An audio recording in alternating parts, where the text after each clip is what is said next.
Knowledge is power. The more you know, the more you can accomplish. And Kirsten Dvorak, she works day in and day out to spread that message among those living with disabilities as well as their loved ones, making her someone you should know. Whether for yourself, your child, or loved one, there's no better way to become an advocate than to educate yourself. Kirsten Dvorak came to that realization soon after her son Radek was diagnosed with autism. That's how I've gotten into this world. He kind of put me there. And he was diagnosed at about two and a half. And so that's where our journey started. Kirsten immediately set out to learn all she could about autism in order to help her son succeed. But that was 21 years ago, and there wasn't a lot of information available. It was me sitting in front of a computer figuring things out. At the time, we were stationed in Germany. My husband's an Air Force veteran. And so it was a lot of on my own learning.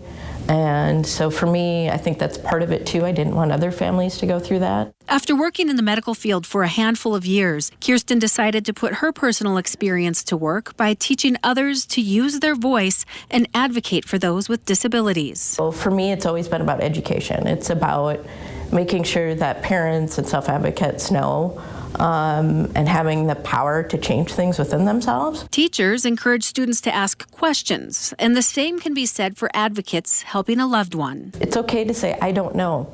It's okay to say, help me understand this. Help me figure this out. As the executive director of the ARC of Bismarck and the ARC of North Dakota, Kirsten does a lot of work at the legislature, working on policies that apply to those with special needs. But ultimately, she says it's you the legislators want to hear from. Even in the legislation that I work, it's always about sharing your story and why.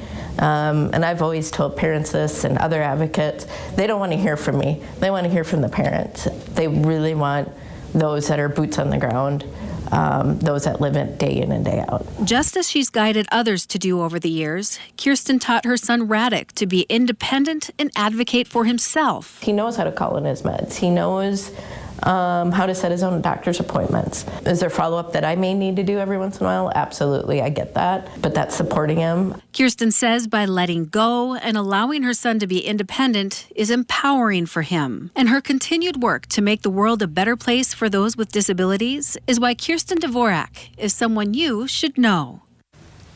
Kirsten is pleased with the movement and rallying of school-age kids and the parents of kids with disabilities. She says that now they are working to fill the gap and connect individuals who are new guardians, maybe for a sibling due to circumstances such as the death of a parent. So a lot of good work that she's doing there and that the ARC is doing, and yeah, some great things happening.